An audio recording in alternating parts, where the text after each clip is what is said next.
देखो जी, पिछले 2 दिन ਦੇ ਵਿੱਚ बहुत भारी बारिश हिमाचल प्रदेश में भी और हमारे ज़िले में भी और सारे आस-पास के इलाके में हुई है, जिसकी वजह से समय-समय पर जो पौंग डैम में इनफ्लो है वो बढ़ा है। बट लगातार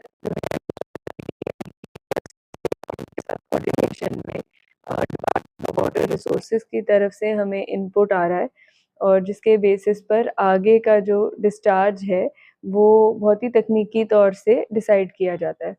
तो आप देखेंगे कि जो डिस्चार्ज भी है उसको भी अकॉर्डिंगली रेगुलेट किया गया है। इसके साथ ही चक्की रिवर में जो कि पठानकोट की तरफ से आती है, उसमें पिछले दिनों परसों ख़ास तौर पर काफ़ी ज़्यादा मात्रा में पानी इमीडिएटली सडनली आया था, जिसकी वजह से भी हमने डैम के आउटफ्लोज़ को रेगुलेट करके लगातार उस पर नज़र बनाई हुई है।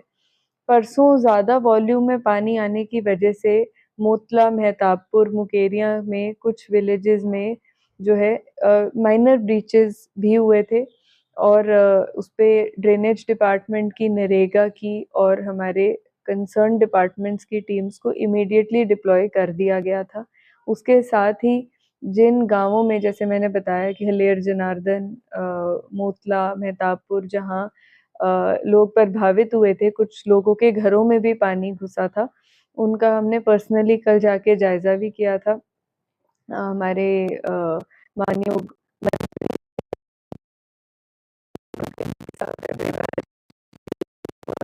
साहिबान और ज़िला प्रशासन सारी विभागों की जो टीम्स थी, वो कल मौके पर मौजूद थी। वहाँ हमने लोगों से बात की, सरपंच से बात की।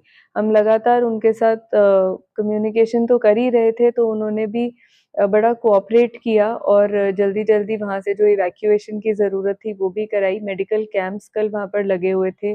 पशुओं का चारा वहाँ पर उपलब्ध कराया, पीने का पानी, क्लोरीन की टैबलेट्स और जिन लोगों का घरों के सामान का कुछ नुकसान हुआ था पानी आने की वजह से, उसके लिए हमने रेवेन्यू टीम्स भी लगा दी हैं, जो उनको इमीडिएट तौर पे कॉम्पेंसेशन की तरह भी कुछ न कुछ प्रोवाइड करेंगे। उसके साथ ही रेड क्रॉस और बहुत सारी एनजीओज़ हमारे साथ काम कर रही हैं, ताकि वहाँ लोगों को किसी तरह की असहूलियत ना आने दी जाए और उनको खाने-पीने का प्रबंध है, राशन का प्रबंध है, रहने का प्रबंध है, वो सब किया हुआ है।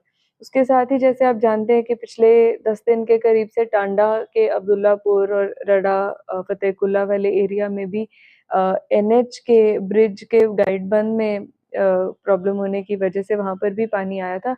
वहाँ पर भी हमारी टीम्स लगातार 24/7 डिप्लॉयड करने की म्यानी और म्यानी पिंड दूजे पासे लेके जाया गया। तो मैं यही बताना चाहती हूँ कि ज़िला प्रशासन पूरी तरह से प्रिपेयर्ड है। अभी हमारी माननीय चीफ सेक्रेटरी साहब के साथ भी वीसी हुई है, जिसमें कि आगे आने वालों दिनों की भी हमने कैसे तैयारी करनी है, उसका भी उन्होंने रिव्यू लिया है। फंड्स की कोई शॉर्टेज नहीं है, सरकार की तरफ से डिज़ास्टर मैनेजमेंट रिलीफ फंड भी पूरी तरह से प्रोवाइड कराया गया है, जो हम आगे सब डिविज़नल ऑफिसेज़ के थ्रू लोगों तक पहुँचाने की कोशिश कर रहे हैं। जहाँ-जहाँ कोई भी नुकसान सामने आ रहा है, कोशिश करें कि साइमल्टेनियसली ताकि हम लोगों को मुआवज़ा भी टाइमली तौर पर दे सकें।